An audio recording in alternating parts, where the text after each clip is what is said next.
Bonjour, c'est Ursule encore. On est le 23 novembre 2024.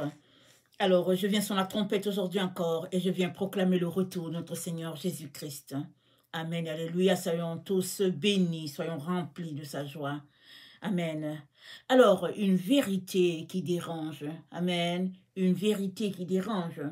Alors, dans Jean 8, le verset 31, Jésus-Christ dit donc à ces Juifs qui avaient cru en lui, si vous demeurez dans ma parole, vous êtes vraiment mes disciples, vous connaîtrez la vérité et la vérité fera de vous des hommes libres. Ils lui répliquèrent, nous sommes la descendance d'Abraham et jamais personne ne nous a réduits en esclavage. Pardon, comment peut-il prétendre que nous allons devenir des hommes libres? Jésus leur répondit, en vérité, je vous le dis, celui qui commet le péché est esclave du péché. L'esclave ne demeure pas toujours dans la maison, le fils, lui, demeure pour toujours. Dès lors, si c'est le fils qui vous affranchit, vous serez réellement des hommes libres. Vous êtes la descendance d'Abraham, je le sais, mais parce que ma parole ne pénètre pas en vous, vous cherchez à me faire mourir. Moi, je dis ce que j'ai vu auprès de mon père, tandis que vous faites ce que vous avez entendu auprès de votre père. Ils ripostèrent. Notre père, c'est Abraham. Jésus leur dit, si vous êtes enfants d'Abraham, faites donc les œuvres d'Abraham. Or, vous cherchez maintenant à me faire mourir, moi qui vous ai dit la vérité que j'ai entendue auprès de Dieu. Cela, Abraham ne l'a pas fait. Mais vous faites les œuvres de votre père. Ils lui répondirent, nous ne sommes pas nés de la prostitution. Nous n'avons qu'un seul père, Dieu. Jésus leur dit, si Dieu était votre père, vous m'auriez aimé, car c'est de Dieu que je suis sorti et que je viens. Je ne suis pas venu de mon propre chef, c'est lui qui m'a envoyé. Pourquoi ne comprenez-vous pas mon langage? Parce que vous n'êtes pas capable d'écouter ma parole. Vous êtes bien de votre père, le diable, et vous avez la volonté de réaliser les désirs de votre père. Dès le commencement, il s'est attaché à faire mourir l'homme. Il ne s'est pas tenu dans la vérité parce qu'il n'y a pas en lui de vérité. Lorsqu'il profère le mensonge, il puise dans son propre bien parce qu'il est menteur et père du mensonge. Amen. Alors, j'ai lu dans la version de Taube. Alors, dans la version Louis II, c'est une version révisée, n'est-ce pas? Louis II, c'est révisé de la première version qui est la Taube. Et il se pourrait que la Taube ne soit pas encore la première version, qui est version bien avant cela. Il y a des Bibles qui datent du XVIe siècle. Et c'est toujours bon quand on réussit à tomber sur les anciennes versions parce que ça donne beaucoup plus de détails. Amen. Alors les Juifs, n'est-ce pas, on dit à Jésus, ils lui disent, nous ne sommes pas enfants de la prostitution. Il dit, nous ne sommes pas nés de la prostitution. Pourquoi?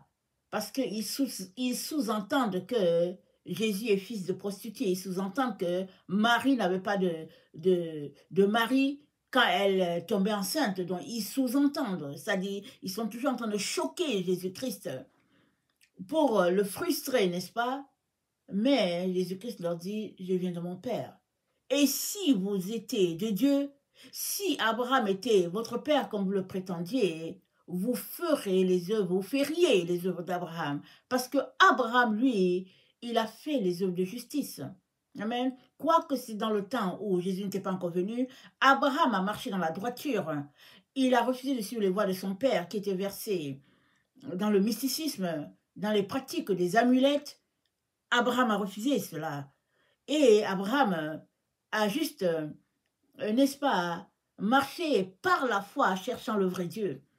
Alors dans notre Bible, n'est-ce pas, dans le Louis II, on a juste une partie qui commence en disant que Dieu a dit à Abraham, vas-y, je vais te montrer l'endroit où tu vas aller. Mais l'histoire d'Abraham commence bien avant cela. Abraham vivait avec son père, n'est-ce pas, et puis il vivait dans la cour.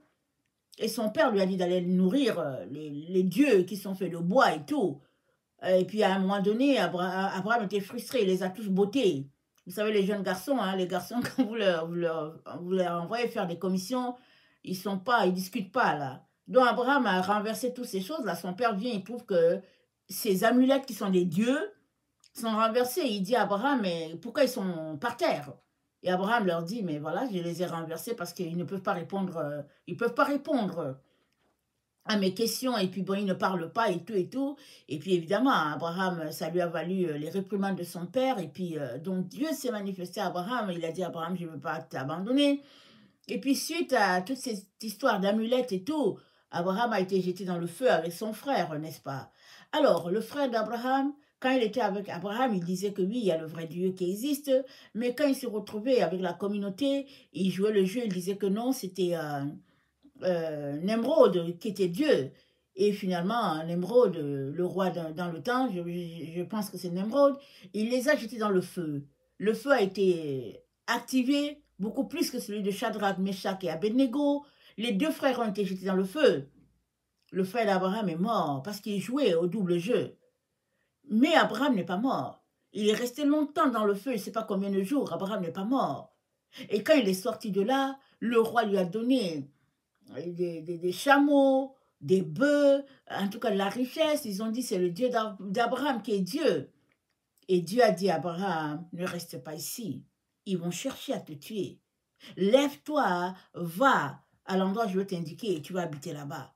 Et c'est comme ça que l'histoire d'Abraham commence dans notre Bible. Mais l'histoire d'Abraham a bien commencé avant, n'est-ce pas?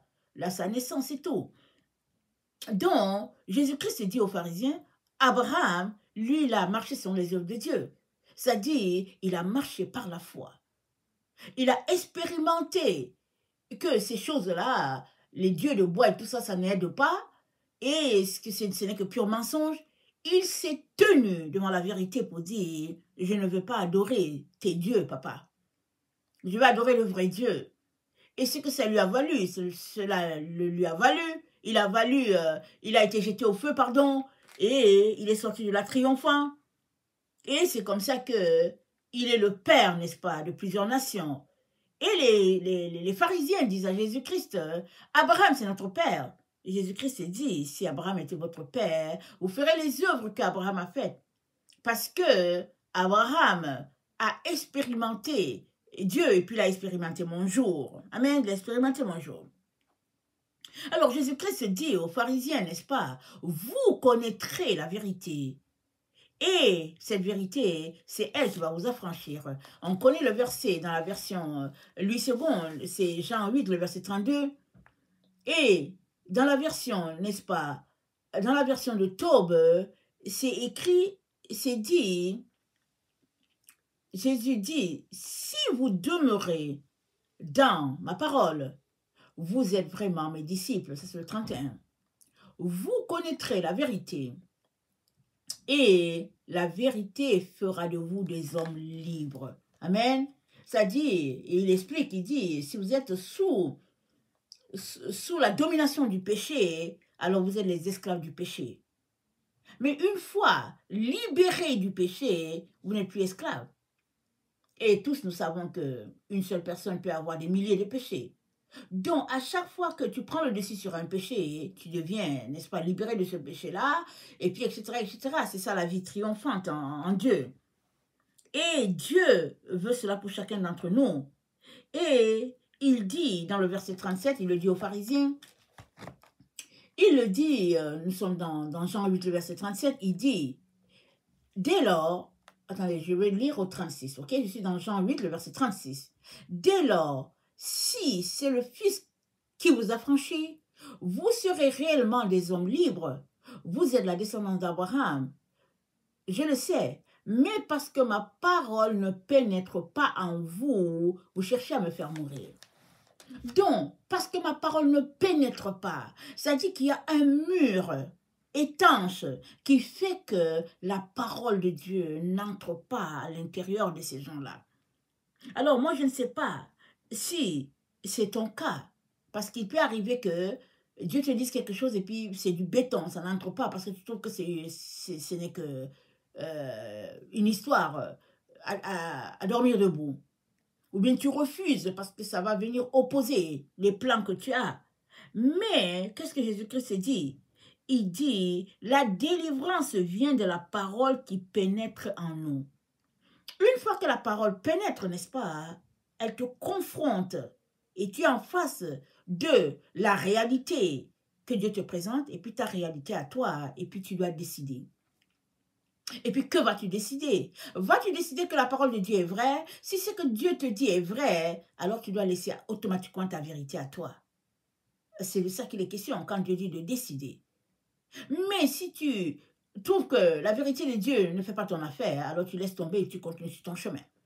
Et c'est le cas de beaucoup de personnes qui pèsent le pour et le contre, et après, ils laissent la vérité de Dieu et ils s'en vont avec la vérité.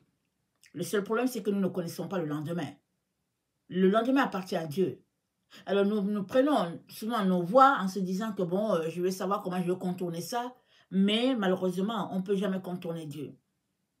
Si la parole de Dieu pénètre en nous, alors elle a en elle-même le pouvoir de nous transformer, si nous le voulons. Mais si nous ne le voulons pas, nous avons beau lire la parole de Dieu, il n'y aura pas de changement.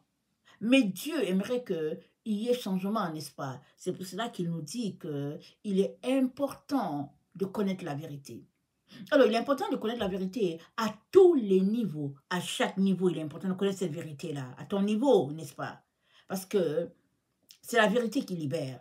Ce n'est pas les slogans des hommes, ce n'est pas les théories par-ci par-là. C'est la vérité que Dieu a proclamée, a établie. C'est elle qui va te libérer, n'est-ce pas? Donc, il dit, notre Seigneur, à Jean 8, le verset 44, il dit, je suis toujours dans la version Taube, ok? Il dit, vous êtes bien de votre père, le diable. Vous avez la volonté de réaliser les désirs de votre père. Dès le commencement, il s'est attaché à faire mourir l'homme. Amen. Dès le commencement, le diable s'est attaché à faire mourir l'homme. Alors, on a déjà vu, je ne sais plus, peut-être il y a 2 ou 3 vidéos, que le diable, n'est-ce pas, bien qu'on appelle le petit Dieu, il s'est fait Dieu. Alors, son désir a été de faire mourir l'homme qui est Adam, n'est-ce pas? Alors, pour faire un petit résumé, un petit récapitulatif, voilà. Alors, Proverbe 8, sagesse est la première œuvre de Dieu. Elle était auprès de Dieu depuis l'éternité. Alors, d'elle est sorti quelque chose, disons-le comme ça, est sorti un élément, voilà. D'elle est sorti un élément. Et quand elle a regardé, elle a vu que, oups, c'est pas ce qu'elle voulait vraiment. Parce que c'est pas ça qu'elle voulait. Mais avant de se mettre à créer, elle aurait dû avoir l'accord de quelqu'un d'autre, de Dieu. Elle allait le faire par elle-même. Vous savez, souvent les enfants, ils voient maman préparer, ils disent, moi aussi, je vais préparer. Ils commencent à prendre des boîtes et puis ils préparent du sable et des choses comme ça. Je ne sais pas si vous avez expérimenté ça, mais généralement, les petites filles, elles se mettent aussi à préparer, elles prennent des choses et puis elles préparent aussi. Autour de 2-3 ans, ils font cela. Elle s'est mise à créer. Alors, elle s'est rendue compte que ce n'était pas ce qu'elle voulait. Elle a pris ça, cet élément-là, elle l'a mis autour de beaucoup de lumière, au fait, un espace de tranquillité. Elle s'est dit, ok, il sera bien ici parce que quelqu'un, au ciel, on ne tue pas, n'est-ce pas? On n'élimine pas. On s'est dit, ok, bon, on va placer ça ici. Alors, on peut lire dans Ézéchiel 28, au verset 14, c'est dit, tu étais un chérubin protecteur aux ailes déployées, je t'avais placé et tu étais dans la sainte montagne de Dieu. Tu marchais au milieu des pierres étincelantes, tu as été intègre dans tes voies depuis le jour où tu fus créé jusqu'à celui où l'iniquité a été trouvée chez toi. Par la grandeur de ton commerce, ok, on va s'arrêter là. Il a été placé à cet endroit jusqu'au moment où l'iniquité a été trouvée en lui. Amen. Excusez-moi. Alors, elle le place dans cet endroit. Et puis après, elle informe son père de ce qui s'est passé. Alors, mais pendant qu'elle informe son père, l'élément ouvre les yeux. Et puis, il regarde autour de lui, il commence à dire, je suis Dieu, je suis Dieu, je suis Dieu. Alors, il ne peut que le dire, je suis Dieu, je suis Dieu. Et là, une personne se manifeste à lui, dans tout l'éclat de la lumière. Il voit la forme, n'est-ce pas? Une forme comme la forme que nous avons. une tête et des pieds et tout, il voit un éclat, n'est-ce pas? La personne dit, tu n'es pas Dieu. Tu n'es pas Dieu, c'est pas toi qui es Dieu. Alors, il réalise qu'il y a quelqu'un au-dessus de lui, un être de lumière.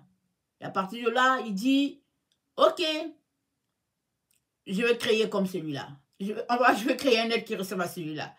Alors, il veut créer, il dit à bouche, oreille, apportez, on va créer. Et bouche, oreille, chacun est seul, il dit, mais on va faire comment? On ne peut rien faire. Il dit, ok, on va mettre toutes les parties ensemble et on va assembler, ça sera une personne. Alors, il met toutes les parties, la bouche apporte une autre bouche, l'oreille apporte l'autre oreille, et puis il met tout ensemble. Et puis, il forme une personne. Alors, elle est faite d'argile, voilà. Mais la personne est inerte, il n'y a rien qui bouge de là. Et il souffle, il fait tout, rien ne sort de là. Et puis finalement, hein, Dieu, il dit à sagesse, ok, on va régler ça. On va régler ça. Pendant que le petit Dieu, qu'on appelle diable, n'est-ce pas, s'en va toujours souffler dans les narines de son être d'argile, rien ne se passe. Cette fois-ci, Dieu a donné l'ordre que quelque chose puisse se passer. Alors, il souffle dans les narines de Adam et toute la lumière qui est en lui va en Adam. Amen. C'est comme ça que Dieu l'a enlevé, là. Il a enlevé toute la lumière qui était en lui parce que c'est un être qui est sorti de sagesse. Donc, sagesse, c'est la mère, n'est-ce pas? Alors, toute la lumière va en Adam. Adam devient un être glorieux. Et puis, donc voilà. Et comme il est en train de construire ou bien en train de créer, il vient chaque fois regarder son œuvre pour voir qu'est-ce qui se passe avec cette œuvre. Alors, il vient encore un jour dans le jardin et il se rend compte que Adam est là, il est vivant et puis ben voilà.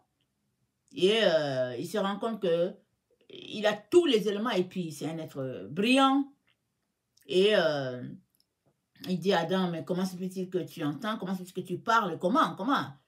Et puis Adam lui pointe l'élément, la personne, n'est-ce pas? Il pointe sagesse parce que c'est ça, quand tu reçois la gloire de Dieu, tu sais d'où tu viens, c'est ça.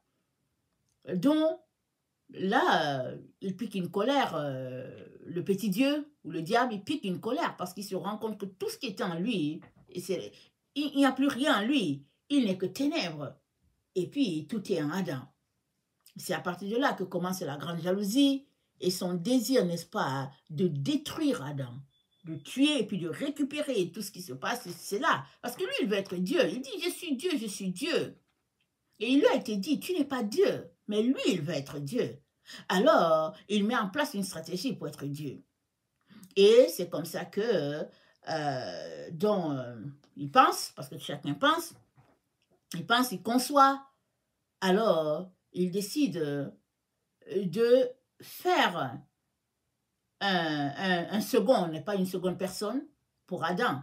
Parce que Adam détient toute la gloire de Dieu. C'est un être de lumière, il a toute la gloire en lui.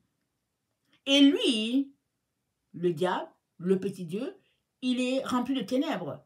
Et il se met donc à créer, il crée une seconde, ben une femme, voilà. Il connaît sa mère c'est sagesse, c'est une femme. Alors il crée, n'est-ce pas, Ève, et pour qu'elle soit matchée, n'est-ce pas, à Adam, et comme ça, lui, il sera Dieu. Comme ça, il y aura beaucoup d'enfants qui vont naître de là, et puis lui, il sera roi. Alors, donc, Ève est créée, les gens l'ont appelée Ève, okay? Quelque chose est créé, une femme est créée, elle a été nommée Ève, et après combien de tentatives, moi je ne sais pas, ok, je ne sais pas, mais Ève sort de là, elle est créée, et elle sert d'abord à la satisfaction du petit Dieu ou bien du diable. Il essaye pour voir si ce qu'il a créé, ça marche, n'est-ce pas? Alors il essaye, et puis il essaye, et donc voilà, il trouve que ça marche. Parce que de cette relation, n'est-ce pas, est né Caïn, et puis est né Abel. Il essaye, et puis bon voilà. Alors, il prend Ève, il la donne à Adam. Et la Bible dit quoi? La Bible dit, Adam fut plongé dans un profond sommeil. Alors, nous savons que le sommeil, c'est la mort, n'est-ce pas? Un sommeil, c'est la mort. Adam a été plongé dans un profond sommeil. Mais de quel type? Le détail n'est pas donné. Mais toujours est-il que c'est de la relation qu'Adam a eue avec Ève qu'est né Seth. OK? Et de la relation qu'Adam a eue avec Ève, c'est là que Adam, amen, a perdu toute sa gloire. Parce que par le lien, n'est-ce pas, si on peut dire de mariage ou quoi, alors, voilà, ils sont devenus une chair. À partir de là, la loi du petit Dieu, c'est-à-dire du diable, a été en vigueur. Et c'est comme ça que la race humaine a hérité, n'est-ce pas, de ce péché, l'a conduit le péché originel, qui est, au fait, la sexualité. Et nous sommes donc des personnes qui sont nées de cette relation entre Adam et puis Seth, mais aussi, bon, il y a Caïn, nous savons que Caïn, il a aussi vécu. Et si, souvent il y a des gens qui disent que, mais c'est d'où vient la femme de Caïn? Point d'interrogation, n'est-ce pas?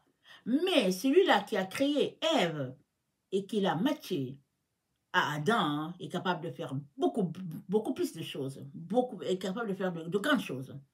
Il y a des parties que Dieu ne nous a pas expliquées, que Dieu n'explique pas tout, n'est-ce pas? Dieu explique ce qui est important que tu comprennes. Et puis aussi, ce qui est nécessaire pour ton épanouissement, il va te dire. Le reste, souvent, il ne va pas te dire. Ou bien, il faut que tu poses des questions pour savoir. Et il va te dire si c'est important pour l'avancement de ton appel. Il va voir ça si c'est important. Mais toujours est-il que la race humaine s'est multipliée sur la Terre. Alors, des êtres hybrides, sachant que l'original, le parfait, la perfection vient d'Adam. Amen. Alors, tout s'est multiplié, de telle sorte que toute la race a été confondue. Et ça ne s'est pas limité au niveau des humains, ça s'est parti jusqu'au niveau des animaux et tout ça. Parce que dans Romains 8, c'est dit que la terre, attendez, on va lire cela, on va dire que c'est dit que la création a été soumise à tout ce que l'ennemi a fait. Toute la création a subi un coup dans ce que celui qu'on appelle le diable a fait. C'est dit dans Romains 8, le verset 20, c'est dit car la création a été soumise à la vanité, non de son gré, mais à cause de celui qui l'y a soumise, avec l'espérance qu'elle aussi sera affranchie de la servitude, de la corruption, pour avoir part à la liberté de la gloire des enfants de Dieu. Et voilà, il y a des animaux que nous lisons dans la Bible qui sont des animaux impurs. Alors pourquoi sont-ils impurs, n'est-ce pas? Dieu ne va pas toujours te donner toutes les explications, mais s'il veut, il peut te donner. Et voilà, il dit, il ne faut pas manger ceci, il ne faut pas manger cela, et puis bon, voilà, c'est beaucoup de lois à faire ou à ne pas faire. C'est pourquoi Jésus-Christ est venu pour libérer la race humaine de toutes ces lois-là. Parce que ces lois-là ont été établies par le petit Dieu. Amen. La Bible dit dans le psaume 29, je l'ai déjà mentionné, la Bible dit dans le psaume 29, excusez-moi, on ne connaît pas tout, on ne comprend pas tout, mais le peu que Dieu nous donne, n'est-ce pas, de connaître, de partager, de connaître, on le partage et puis on reçoit plus, on est affranchi, n'est-ce pas, par rapport à des petites parties qu'on ne comprend pas. C'est dit, au verset 10 de le psaume 29, c'est dit, l'Éternel était sur son trône lors du déluge. L'Éternel sur son trône règne éternellement. Mais de quel éternel ici? Ici, il s'agit du Dieu, celui-là qui est lumière, celui-là qui est éternel. Le diable n'est pas éternel, c'est pas lui l'éternel. L'éternel, c'est lui, le Dieu de lumière, celui-là de qui nous sommes le Père. Alors, dans tout ce chaos qui a été créé, n'est-ce pas, Dieu a dit, je vais les racheter. Dieu nous a adoptés. Et Jésus-Christ a décidé de venir pour nous racheter parce qu'il était hors de question que ce qui est souillé entre dans le ciel. On l'a vu, il n'y a pas de trace de ténèbres en Dieu. Il n'y a pas de trace. Alors d'où vient l'obscurité? Parce que quand on ouvre Genèse 1, c'est dit, la terre était vide, était déserte, c'était sans forme. Et puis, il y avait les ténèbres au-dessus, et puis il y avait les ténèbres, et puis Dieu dit, dans la version Top, c'est dit, il y avait la ténèbre. Et puis Dieu dit que la lumière soit. Alors, Dieu a créé tout en lui et lumière Alors, le petit Dieu, celui qu'on appelle le diable, a envoyé les ténèbres, la ténèbre. La ténèbre a été placée là, a envoyé la ténèbre a été placée là pour, n'est-ce pas, opposer tout ce que Dieu est en train de faire. Et c'est dit quoi? C'est dit, Dieu était sur son trône. Il n'a pas bougé, c'est-à-dire il n'a pas perdu, n'est-ce pas, sa place. Parce que tout ce qui s'est passé, c'est le petit Dieu là qui veut être Dieu. Il a créé les humains, et puis il vient intimider, et puis comment on appelle ça, les anges sont venus, les anges ont aussi mis en place le chaos. Tout cela, ça n'a pas changé la position de Dieu. C'est pourquoi c'est écrit que Dieu était sur son trône. Parce que le petit Dieu fait tout ça pour prendre la place de Dieu, mais ça ne change pas. C'est-à-dire, il ne réussit pas à avoir ce que lui, il veut. Il est toujours à son lieu de Dieu en dessous, parce que le vrai Dieu est au-dessus de toute la création. Amen. Alors Dieu nous dit que dès le commencement, il s'est attaché à faire mourir l'homme. Il s'est engagé. Parce que tu es, toi qui as donné ta vie à Jésus-Christ, tu es vraiment son ennemi. Et en plus, dès que tu es humain, tu es son ennemi, parce que tu portes en toi la gloire de Dieu, dès que tu es humain. Parce que l'Esprit de Dieu en toi, le souffle de Dieu en toi. Et donc, il fait tout pour mettre des balises sur ton chemin, afin de t'empêcher de réussir. Des balises ont été mises sur le chemin de Jésus. Des choses très difficiles, jusqu'à la mort et la mort de la croix. Mais Jésus-Christ a bravé cela. À un moment donné, la Bible nous dit qu'il s'est écroulé sous le poids de la croix. Tellement c'était lourd, il n'était pas capable d'avancer. Dieu a pourvu. Il a dit à Simon, de Cyrène, je pense, ou bien Simon le nigueux, voilà, c'est Simon le nigueux, d'aider Jésus-Christ à porter la croix. Et puis Simon a aidé Jésus-Christ à porter la croix jusqu'au Golgotha, afin que Jésus-Christ puisse se rendre. Et les gens disent qu'il s'est écroulé parce qu'ils l'ont tellement chicoté. Et puis, vous savez, sur les chicottes, il y avait des clous. Alors, chaque fois qu'on chicotait Jésus, on arrachait sa chair. Son sang, la grande partie de son sang a coulé à l'endroit où on le chicotait. Jésus-Christ n'avait plus de force parce qu'il n'y a pas de sang. Mais avec tout cela, Dieu a pourvu pour que Jésus-Christ ne meure pas en chemin. Parce qu'il fallait que Jésus-Christ arrive à Golgotha, parce que Moïse a érigé un serpent dans le désert, et quiconque regardait au serpent ne mourrait pas, mais il était sauvé. Mais tous ceux-là qui regardaient par terre, alors le serpent les mordait. Mais tous ceux-là qui regardaient le serpent d'airain étaient sauvés. Et Jésus-Christ devait accomplir cette prophétie-là pour dire que non, non, non, ce n'est pas le serpent qui va régner, mais c'est Dieu qui va régner. Donc Jésus-Christ a été fait malédiction pour que la gloire de Dieu puisse se répandre sur la terre, pour que toi, tu puisses avoir la vie éternelle, n'est-ce pas? C'est ça qui s'est passé. Alors ce Dieu-là, quand il est venu, ce petit Dieu-là, qui cherche depuis longtemps à être Dieu, n'est-ce pas?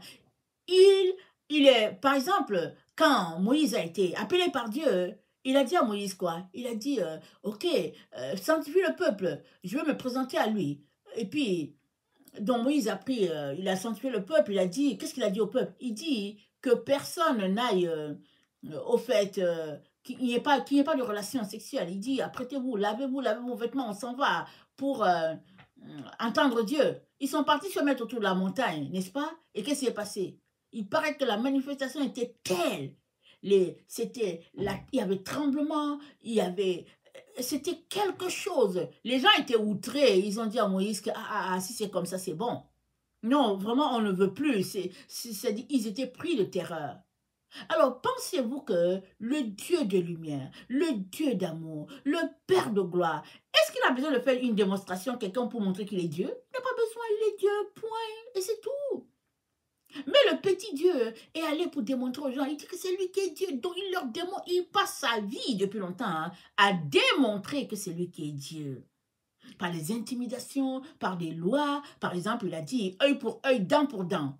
Et Jésus-Christ a dit quoi? Il dit que non, c'est pas comme Moïse vous a enseigné. Jésus-Christ a dit, si on te frappe sur la joue, alors il faut donner l'autre. Les gens ont dit, mais il vient d'où celui-là? Il vient d'où? Parce que Moïse nous a appris que si on te frappe là à la joue, il faut aussi frapper. Mais c'est quoi ça? C'est la loi de la colère. C'est la loi de la vengeance. C'est la loi du frustré, dont le petit Dieu qui est le diable, il exprime son caractère, n'est-ce pas, en donnant des lois, des règles, disant fais ceci, fais cela. Mais aussi, le Dieu de gloire dit, vraiment, si on te frappe, donne l'autre jour. Si on prend ton manteau, donne l'autre. Ça dit, marchez dans la paix, marchez dans l'amour, laissez toutes ces affaires-là. C'est ça qu'il dit. Alors, nous sommes donc dans cette situation où soit nous acceptons ce que notre Dieu, le vrai Dieu nous dit, n'est-ce pas? Et nous quittons la voie de l'autre Dieu, entre guillemets le petit Dieu, ou bien nous refusons tout simplement ce que le vrai Dieu nous dit, et puis nous suivons les œuvres de celui-là qui s'est dit Dieu et qui depuis longtemps veut prendre la place, n'est-ce pas? Dans 2 Corinthiens 3, le verset 17, voilà ce qui nous est dit, 2 Corinthiens 3, verset 17. Attendez, oui, 2 Corinthiens 3. Excusez.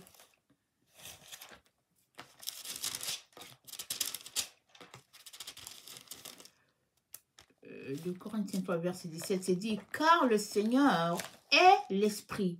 Et là où est l'Esprit du Seigneur, là est la liberté. Amen. Le Seigneur est l'Esprit. C'est lui l'Esprit, le Seigneur. Amen.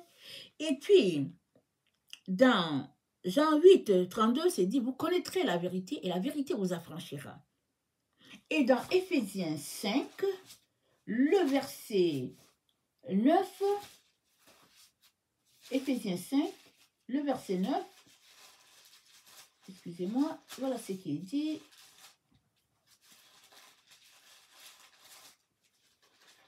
Éphésiens 5, le verset 9, c'est dit, car le fruit de la lumière consiste en toutes sortes de bonté, de justice et de vérité. Alors, on finit par voir que l'esprit, n'est-ce pas, c'est le Seigneur c'est la vérité, et puis la vérité, c'est ça qui est la lumière. Alors, la lumière de Dieu en toi, n'est-ce pas, elle est vive en fonction de ta relation avec le Saint-Esprit. Plus tu passes le temps avec le Seigneur, plus tu as l'Esprit de Dieu qui est rempli en toi, qui a toute la place, alors plus la gloire de Dieu se manifeste et moins tu es attiré vers les œuvres de la chair. Amen. Ne pense pas que, au fait, Dieu t'a donné une petite dose d'esprit et puis il a donné une grosse dose à l'autre. C'est pas ça. Dieu, le don de Dieu, c'est un don. Alors quand il dit que je te donne l'esprit, il te donne l'esprit. C'est-à-dire c'est en masse, c'est en quantité, c'est en profusion. C'est toi, n'est-ce pas, qui décide de prendre la quantité qu'il faut ou bien d'en prendre moins. C'est toi. Parce que la source, elle est intarissable. C'est une source qu'on ne peut pas mesurer. Mais c'est toi qui viens. Quelle est la grosseur de ton seau? Est-ce que c'est un seau de 1 litre? Ben, tu ne peux pas remplir 2 litres dans 1 litre. Est-ce que c'est un seau de 50 litres? Alors tu rempliras ton 50 litres. Rappelons-nous, quand le prophète a parlé à la femme dont les 2 enfants avaient été pris pour esclaves, alors le prophète lui a dit, va, demande les bidons d'huile, les vases, et puis remplis cela, apporte-les. Il a dit apporte-les. Elle est venue, et puis il s'est mis à verser de l'huile. Et puis il versait, et puis ça ne faisait que couler. Et après il a dit un autre vase, et puis la femme dit il n'y en a plus. Et puis l'huile s'est arrêtée de couler. Mais s'il y avait encore d'autres vases, ben l'huile allait continuer, parce qu'elle a cherché tous les vases du village. Et il a dit, va vendre cela, paye tes créanciers, et puis le reste, tu vivras de cela. Et ça, c'est la gloire de Dieu. C'est pareil aujourd'hui. Quelle est la quantité de ton vase? Alors, tu auras en fonction de ton vase. Si ton vase est petit, alors ce sera petit. L'esprit que tu auras, l'esprit de Dieu en toi. Si ton vase est gros, et énorme, et gigantesque, alors l'esprit de Dieu en toi sera gigantesque. Alors, dans Proverbe 2, le verset 1, dans Proverbe 2,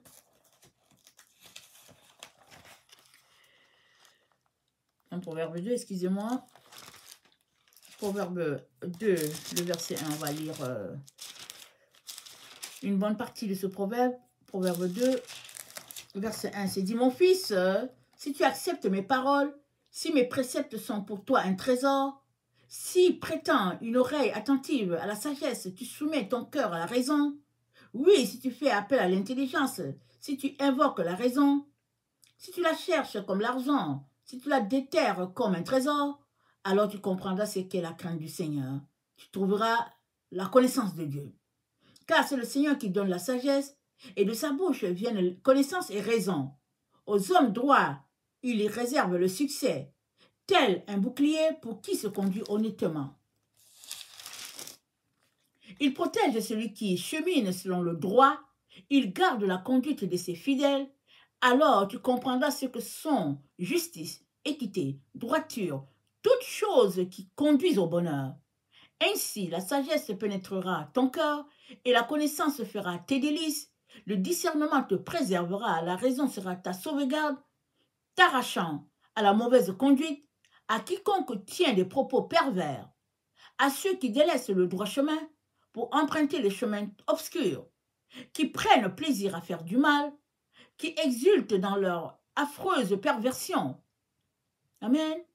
Et c'est dit que le sentier de la droiture, au verset 13, c'est dit, à ceux qui délaissent le droit chemin pour emprunter les chemins obscurs. Le chemin de la droiture est opposé au chemin obscur. Alors, soit tu marches sur le chemin de la droiture, qui est le chemin de la vérité, ou tu vas te retrouver sur le chemin de l'obscurité. Et c'est dit quoi? C'est dit, la raison sera ta sauvegarde, t'arrachant à la mauvaise conduite. Amen. Le discernement te préservera, la raison sera ta sauvegarde, t'arrachant à la mauvaise conduite. Donc, tu as des décisions à prendre, tu as des choix à faire. Une fois que tu fais ces choix-là, alors la sagesse de Dieu et son esprit vont t'arracher de la voie mauvaise pour que tu demeures sur la voie de la vérité. Mais Dieu ne peut rien faire sans ta volonté. Il ne va pas usurper ta volonté. Non, Dieu ne fait pas du forcing. Dieu ne fait pas de la violence. Dieu n'a pas besoin de démontrer quelque chose le concernant. Il n'a pas besoin de démontrer, il n'a pas besoin de venir faire trembler une montagne pour dire, regardez, je suis Dieu, vous voyez, après tout, je suis Dieu. Dieu n'a pas besoin de ça. Le vrai Dieu, le Père de lumière, il n'a pas besoin de ça. Il est lumière et c'est tout. Et c'est tout. Il est éclat. Il est bonté. Il est beauté. Il n'a pas besoin que tu de venir te prouver quelque chose de sa personne. Mais celui-là qui veut la place, depuis longtemps, ses vertus, n'est-ce pas, à faire des démonstrations, Soit tu continues de le suivre, et puis tu marches sur les chemins tortueux, soit tu sors de tout cela, et tu te mets à chercher le vrai Dieu, celui qui est lumière, et il te visitera de sa présence. Et puis, tu seras paix, et puis tranquillité. Tout sera calme pour toi. Parce que tu réaliseras que tu es en relation avec le vrai Dieu. Et que tout le reste, voilà, ce n'est que souvent de l'intimidation, souvent de l'arrogance, et souvent de la distraction. C'est-à-dire toutes sortes de situations pour nous enlever du droit chemin. Et c'est dit, nous sommes dans Proverbe 2, le verset 15, c'est dit, attendez, eux qui prennent plaisir à faire le mal, qui exultent dans leur affreuse perversion, eux dont le comportement est dépravé et les chemins tortueux. Voilà, ceux-là qui ne marchent pas sur le droit chemin sont sur des chemins tortueux. Et dans la version Louis II, dans Proverbe 2, le verset 15, c'est dit, qui suivent des sentiers détournés et qui prennent des routes tortueuses. Amen. Il y a des gens, toute leur vie, ils ne savent pas dire la vérité. Ou bien, quand il y a un chemin, il faut qu'ils prennent toujours l'autre chemin. Le chemin tortueux, c'est ça qu'il faut qu'ils prennent. Et puis, c'est dit quoi? C'est dit que la sagesse de Dieu, l'Esprit de Dieu va te faire sortir de cette façon-là. Ça, c'est un chemin de pensée qui a dans l'esprit, n'est-ce pas, qui est là dans tes sillons, n'est-ce pas? Et c'est l'Esprit de Dieu qui vient, qui va mettre en toi le désir de prendre tout simplement le droit chemin. Il y a des gens, dès que la loi est là, on dit que voici le chemin, on dit voici il faut s'arrêter au rouge. Et quand ça va passer au vert, tu vas emprunter le chemin, tu vas partir. Mais il y a des gens, ils vont regarder si à côté, il y a un chemin qu'on peut passer sans qu'il y ait le rouge ou le vert, ils vont prendre ça. Ils vont dire, ok, voilà le chemin le plus court. Ils vont dire, il faut passer par-ci. Pourquoi? Parce qu'ils ne veulent pas s'arrêter. Et là où la loi fixe des limites, ils ne veulent pas. Et c'est un exemple, n'est-ce pas? Mais avoir une telle pensée, c'est quelque chose qui se corrige. Ça se corrige si tu laisses Dieu t'orienter. Il ne viendra même plus en toi le désir toujours de contourner tout ce qui est loi. Il ne viendra pas. Tu vas dire, ok, c'est la loi, ça fait partie de ce qui est établi par le gouvernement en place. Alors, c'est établi par la municipalité, c'est établi, c'est pour notre bien. Alors, ben voilà, il faut observer et puis on continue. Parce que ça fait partie du fonctionnement de la ville, n'est-ce pas? J'ai pris l'exemple qui est là. Alors, David dit, dans le psaume 119, le verset 33 à 37, il dit, « Détourne mes yeux de l'illusion. » Détourne mes yeux de l'illusion. Nous savons que l'illusion, n'est-ce pas, c'est le mensonge, n'est-ce pas? Quelqu'un qui est sur une voie illusoire, c'est que tu es là, tu te dis que c'est la vérité, mais au fait, ce n'est que tromperie, ce n'est que séduction, ce n'est que distraction. Alors, dans le psaume 119, le verset 33, 119, le verset 33, c'est dit, « Seigneur, indique-moi le chemin de tes décrets, et ma récompense sera de les observer. » Hein? David voit que c'est une récompense. Il trouve que c'est une récompense observer les voies de Dieu. J'espère que c'est pareil pour toi, j'espère que c'est pareil pour moi. Est-ce que nous voyons que c'est un cadeau d'observer les voies de Dieu? Souvent on voit, on se dit que c'est une punition. Oh non, mais c'est trop difficile. Mais David, lui, il dit que c'est une récompense d'observer les voies de Dieu. Il dit, rends-moi intelligent, observant ta loi, et je la garderai dans mon cœur. Conduis-moi sur le sentier de tes commandements, car je m'y plais. Incline mon cœur vers tes exigences et non vers le profit. Détourne mes yeux de l'illusion, fais-moi revivre dans tes chemins. Fais-moi revivre dans tes chemins. Détourne mes yeux de l'illusion. Et l'illusion, c'est quoi? L'illusion est liée à notre vue. Amen. L'illusion est liée à notre vue. Et la Bible dit que la foi, ce n'est pas le fait de voir avec nos yeux. C'est ce qu'on ne voit pas, c'est ça qui est la foi. Parce que si tu vois déjà quelque chose, tu n'as plus besoin de foi. Mais la foi, c'est une ferme assurance des choses qu'on espère, une démonstration de celles qu'on ne voit pas. Alors David dit, Seigneur, détourne mes yeux de l'illusion. L'illusion, elle est là devant toi. Elle est souvent à tes oreilles. Elle est souvent à tes pieds. Parce que l'illusion, tu peux le voir, tu peux le toucher. Et tu peux dire, oh oui, c'est beau, c'est ça, c'est l'illusion. David dit, Seigneur, s'il te plaît, aide-moi à sortir de là. Aide-moi. Et les disciples ont dit à Jésus-Christ, mais au fait, quand est-ce que viendra la fin, Seigneur? Pour que nous puissions, n'est-ce pas, nous préparer à la fin. Et Jésus-Christ a dit quoi? Il dit, pourvu que vous ne soyez pas séduits. Il dit, mais une fois que tu es séduit, c'est fini. C'est fini pour toi. Parce qu'on vient de te détourner du droit chemin, te conduisant sur le chemin de l'égarement. On va lire Matthieu 24, le verset 3. C'est d'un temps, je suis beaucoup dans la version Taube, n'est-ce pas? Alors, le verset 3, Matthieu 24, dis-nous quand cela arrivera et quel sera le signe de ton avènement et la fin du monde. Jésus leur répondit, prenez garde que personne ne vous égare. Dans d'autres versions, la version de Louis II, c'est dit, prenez garde que personne ne vous séduise. Alors, la séduction, c'est le fait d'égarer l'autre. Il y a des gens qui s'exercent matin, midi, soir à égarer les autres.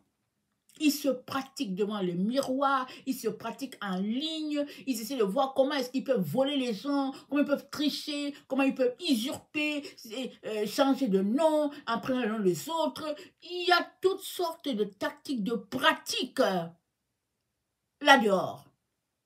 Toutes sortes. Ça ne vient pas de commencer avec Internet. C'est juste répandu avec Internet. C'est tout simplement qu'avec Internet, quelqu'un peut être au Japon et puis il va voler quelqu'un qui est à Madagascar. Tranquille, à l'aise. Et il va te faire croire que non, non, il est juste là au quartier de la ville, là, et puis tout ça, et puis il dit, bon, rendez-vous là, mais paye-moi d'abord tel montant, et puis on se rencontre au Carrefour. Tu payes, et puis tu attends, mais la personne est au Japon, elle n'a même pas l'argent pour venir. Mais c'est ton argent là que tu as allé déposer là, à tel endroit là, et puis ben voilà. Et ils vivent de ça. Il y a des gens qui sont des millionnaires sur la terre par vol. Tout simplement hein, parce qu'ils égarent les autres. Ils se pratiquent et ils se croient intelligents, ils se croient rusés. Et puis, ils trouvent qu'ils ont réussi. Et puis, ils sont contents de leur pêche. Parce que tu peux pêcher le poisson. Jésus-Christ a dit tu peux pêcher les hommes, mais tu peux aussi pêcher l'argent dans les poches des autres. Et voilà comment va notre monde. Mais Dieu nous dit en ce jour, n'est-ce pas, du 23 novembre, il dit une vérité qui dérange. Et quelle est cette vérité qui dérange? La vérité qui dérange, c'est celle-là qui vient changer ta vérité à toi. Cette vérité-là, elle dérange beaucoup, elle dérange tout le monde. C'est-à-dire, tu viens d'être confronté à une autre vérité, tu t'arrêtes, tu te dis, quoi? Je vais vous dire, ça m'est arrivé plusieurs fois. Plusieurs fois. Et je vais vous dire, ça arrive à tout le monde. Tous ceux-là qui veulent quitter leur vérité pour aller à la vérité de Jésus sont confrontés à tout bout de chemin jusqu'à ce qu'ils finissent leur vie sur la terre. Parce que tant et aussi longtemps que ta vérité et toi n'est pas challengée, tu ne vas pas changer ta vérité. Mais tu changes ta vérité le jour où tu es confronté à la vraie vérité et tu t'arrêtes, tu te dis ça n'a pas d'allure. Souvent, ça peut te prendre des mois, ça peut te prendre des semaines, ça peut te prendre... Tu es là, tu te dis, mais c'est pas possible. Non, non, non, mais non, je refuse. Je refuse. Mais tu refuses, ben, rien ne va bouger. Les choses bougeront le jour où tu diras, ok Jésus, dis-moi la vérité, c'est par où? Et sache que Jésus-Christ ne veut que t'aider et il viendra. À partir du moment où tu veux connaître la vérité, il viendra d'une manière ou d'une autre. Dans un rêve, dans une vision, dans une parole, ou bien lui-même. Peu importe, il va venir. Et tu sauras que c'est lui. Parce que tu auras prié pour qu'il t'aide à savoir où est le vrai chemin. Parce que tu l'auras appelé au secours. Parce que tu es prêt à changer ta vérité pour celle-là qui te dérange, mais qui est la vraie. Alors, il vient. Il vient t'aider. Alors, sur quel chemin vas-tu continuer à marcher?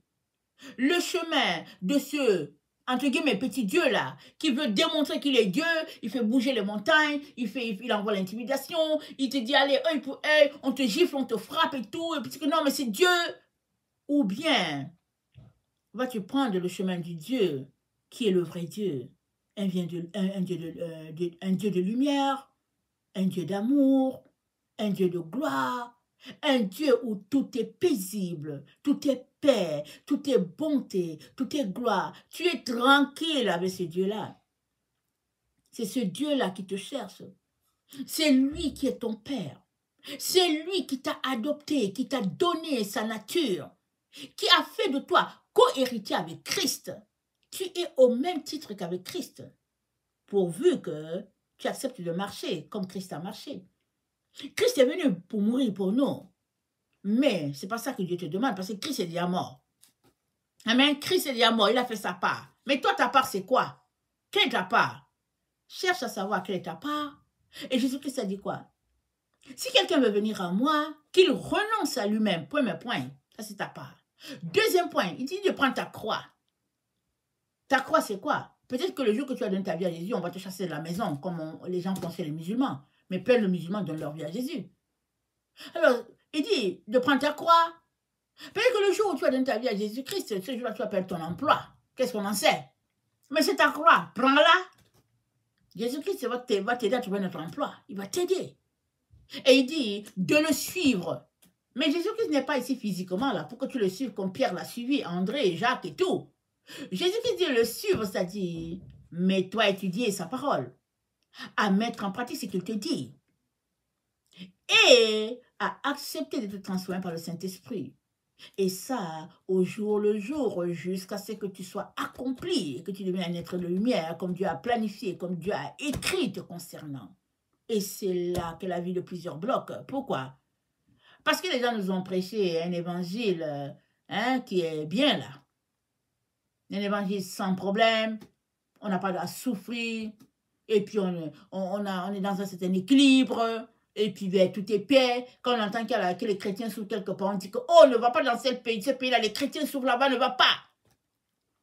On est content, on est tranquille, et puis on n'évangélise plus, on est bien tout simplement. On dit que oui, on attend que Jésus-Christ vienne nous chercher pour nous amener au ciel. Et puis ils ont écrit pour dire que bon, on va partir, et puis on va s'envoler, et puis il y aura les left behind, et puis les autres vont partir, et puis toutes sortes d'histoires faites pour te garder dans l'illusion.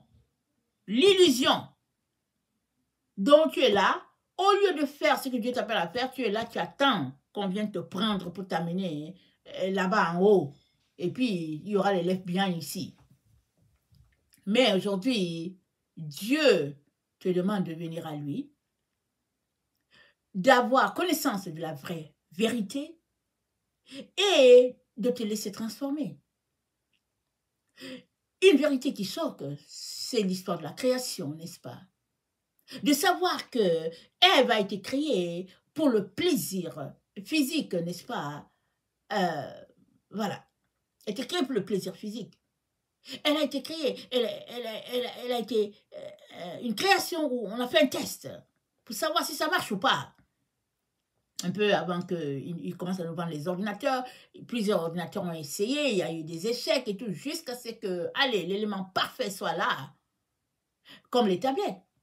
Il y a eu des tablettes et puis finalement c'est telle version après telle version parce que les nouvelles versions sont toujours améliorées et puis tout ça et puis finalement on dit que oui ça marche, c'est bon et puis bon voilà.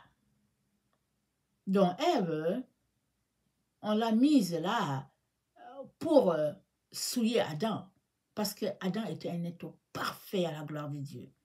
Maintenant ceux qui aiment réfléchir vont dire ouais mais pourquoi alors comment on allait se multiplier? Comment on allait faire pour se multiplier?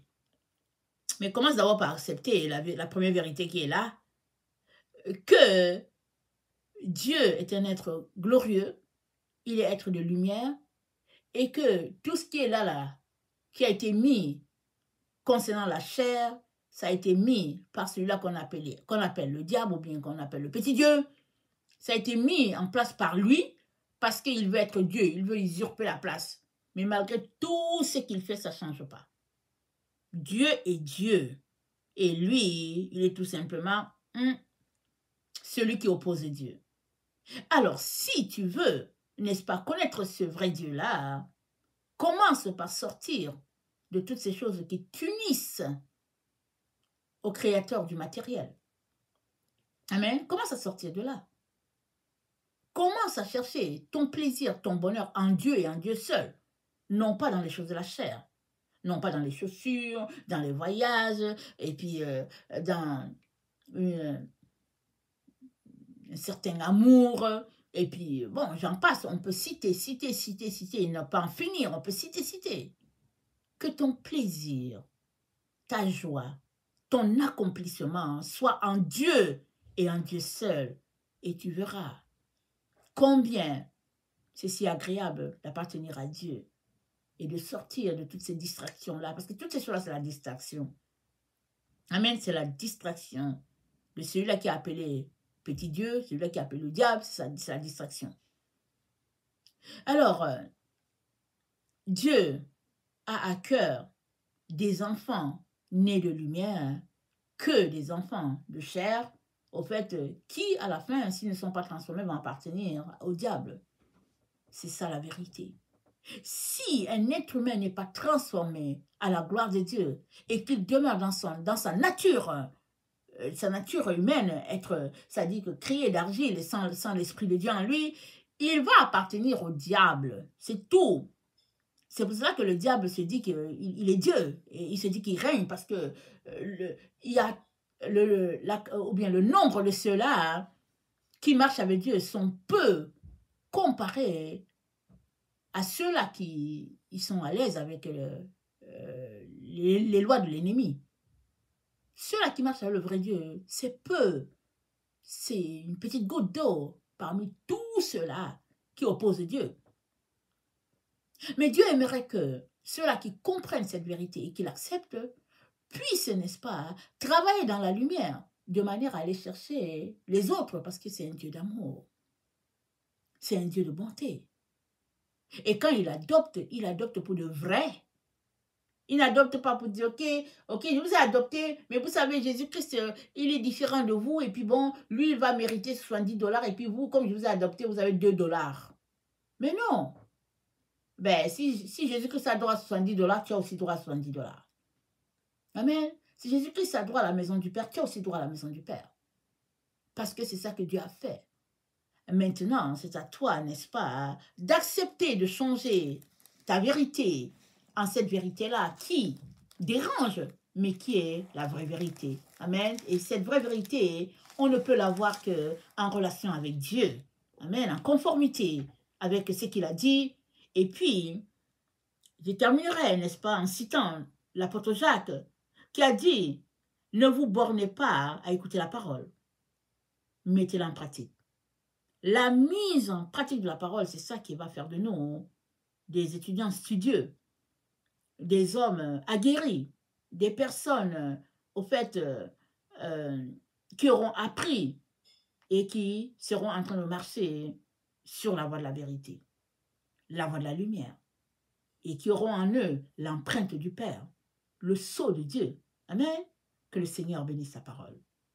Soyez bénis et recevez, n'est-ce pas, toute la gloire nécessaire pour pouvoir, n'est-ce pas, marcher dans cette voie que Dieu a pour nous. Seigneur Jésus, je viens encore prier aujourd'hui. Je te rends grâce, je te bénis, je te célèbre parce que tu es bon, Seigneur. Nul n'est bon comme toi. La Bible dit, venez goûter, sentez combien Dieu est bon, Seigneur. Heureux, Seigneur, ceux-là qui marchent avec toi. Et Seigneur, je prie que tous ceux-là, Seigneur, qui, au fait, te cherchent puissent te trouver. Je prie que tous ceux-là qui écoutent, Seigneur, cette chaîne puisse être transformée, Seigneur, par la puissance de ton esprit. Et je prie que tous ceux-là qui ont des questions, Seigneur, à leur niveau, puissent être illuminés. Amen. Seigneur, c'est ça que je demande pour chacun, Seigneur. Que les ténèbres puissent fuir de leur esprit et que ta gloire, ta lumière puisse s'installer, Seigneur, en eux, afin qu'ils puissent découvrir, Seigneur, la vérité et qu'ils puissent y marcher. Seigneur, je prie que tes enfants puissent avoir le dessus, Seigneur, sur les choses de la chair, hein, et que de victoire en victoire, Seigneur, ils puissent triompher et que, Seigneur, ils puissent rentrer dans la maison du Père, Seigneur, complètement. Pas avec un pied dedans, un pied dehors, mais complètement, Seigneur, à 100%, Seigneur, dans ta maison, les 2 pieds, Seigneur, dans ta maison. Que ton nom soit béni au nom puissant de Jésus. Amen et alléluia. Amen.